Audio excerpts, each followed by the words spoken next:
شروع اللہ کا نام لے کر جو بڑا مہربان نہایت رحم والا ہے۔ جب واقع ہونے والی واقع ہو جائے گی، اس کے واقع ہونے میں کچھ جھوٹ نہیں، کسی کو پست کرنے کسی کو بلند کرنے والی۔ جب زمین بھونچال سے لرزنے لگے اور پہاڑ ٹوٹ کر ریزہ ریزہ ہو جائیں، پھر غبار ہو کر اڑنے لگیں گے، اور تم لوگ تین قسم کے ہو جاؤ گے۔ تو داہنے ہاتھ والے کیا کہنے داہنے ہاتھ والوں کے، اور بائیں ہاتھ والے افسوس بائیں ہاتھ والے کیا ہی برے ہیں، اور جو آگے بڑھنے والے ہیں ان کا کیا کہنا، وہ آگے ہی بڑھنے والے ہیں، وہی اللہ کے مقرب ہیں۔ نعمت کی بہشتوں میں وہ بہت سے تو پہلے کے لوگوں میں سے ہوں گے اور تھوڑے سے بعد والوں میں سے، لال و یاقوت وغیرہ سے جڑاؤ تختوں پر آمنے سامنے تکیہ لگائے ہوئے بیٹھے ہوں گے۔ نوجوان خدمت گزار جو ہمیشہ ایک ہی حالت میں رہیں گے، ان کے آس پاس پھریں گے، یعنی آپ خورے اور آفتابے اور صاف شراب کے جام لے لے کر۔ اس سے نہ تو سر میں درد ہوگا اور نہ ان کی عقلیں ظاہر ہوں گی، اور میوے جس طرح کے ان کو پسند ہوں، اور پرندوں کا گوشت جس قسم کا ان کا جی چاہے، اور بڑی بڑی آنکھوں والی حوریں جیسے حفاظت سے رکھے ہوئے آبدار موتی۔ یہ ان کے اعمال کا بدلہ ہے جو وہ کرتے تھے۔ وہاں نہ وہ بیہودہ بات سنیں گے اور نہ گالی گلوچ، ہاں ان کا کلام سلام سلام ہوگا۔ اور داہنے ہاتھ والے کیا کہنے ہیں داہنے ہاتھ والوں کے، وہ بے کانٹوں کی بیریوں اور تہ بتہ کیلوں اور لمبے لمبے سایوں اور بہتے پانی کے چشموں اور بہت سے میووں کے باغوں میں ہوں گے، جو نہ کبھی ختم ہو اور نہ ان پر کوئی روک ٹوک ہوگی، اور اونچے اونچے بستروں پر آرام کریں گے۔ ہم نے ہی ان حوروں کو پیدا کیا تو ان کو کنواری بنایا، اور شوہروں کی پیاری اور ہم عمر، یعنی داہنے ہاتھ والوں کے لیے۔ یہ بہت سے تو پہلے کے لوگوں میں سے ہوں گے اور بہت سے بعد والوں میں سے۔ اور بائیں ہاتھ والے افسوس بائیں ہاتھ والے کیا ہی عذاب میں ہوں گے، یعنی دوزخ کی لپٹ اور کھولتے ہوئے پانی میں، اور سیاہ دھوئیں کے سائے میں جو نہ ٹھنڈا ہوگا اور نہ خوشنما۔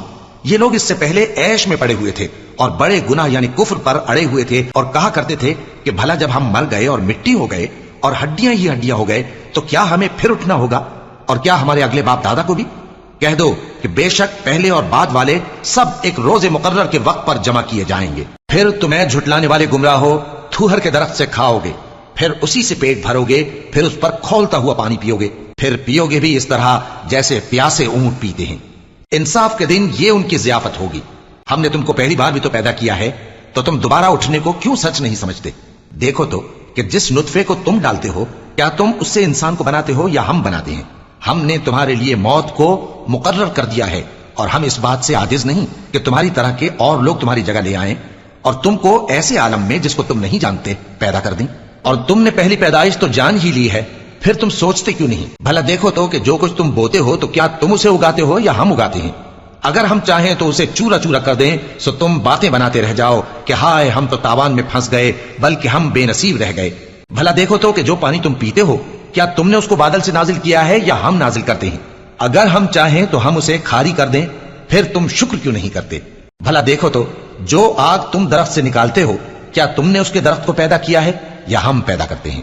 ہم نے اسے یاد دلانے اور مسافروں کے برتنے کو بنایا ہے، تو اے پیغمبر صلی اللہ علیہ وآلہ وسلم، تم اپنے پروردگار عظیم کے نام کی تسبیح کرو، سو ہمیں تاروں کی منزلوں کی قسم، اور اگر تم سمجھو تو یہ بڑی قسم ہے کہ یہ بڑے رتبے کا قرآن ہے جو کتاب محفوظ میں لکھا ہوا ہے۔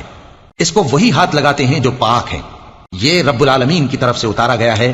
کیا تم اس کلام کے ماننے میں دیر کرتے ہو اور اپنا وظیفہ یہ بناتے ہو کہ اسے جھٹلاتے رہتے ہو؟ پھر جب جان گلے تک آ پہنچتی ہے اور تم اس وقت کی حالت کو دیکھا کرتے ہو، اور ہم اس مرنے والے کے تم سے بھی زیادہ نزدیک ہوتے ہیں لیکن تم کو نظر نہیں آتے۔ بس اگر تم کسی کے بس میں نہیں ہو تو اگر سچے ہو تو تم جان کو لوٹا کیوں نہیں لیتے؟ پھر اگر وہ اللہ کے مقربوں میں سے ہوا تو اس کے لیے آرام اور روزی اور نعمت کے باغ ہوں گے، اور اگر وہ دائیں ہاتھ والوں میں سے ہوا تو کہا جائے گا کہ تجھ پر داہنے ہاتھ والوں کی طرف سے سلام، اور اگر وہ جھٹلانے والے گمراہوں میں سے ہوا تو اس کے لیے کھولتے پانی کی ضیافت ہوگی اور جہنم میں داخل کیا جانا۔ یہ بات واقعی یقینی ہے، تو اے نبی صلی اللہ علیہ وآلہ وسلم، تم اپنے پروردگار عظیم کے نام کی تسبیح کرتے رہو۔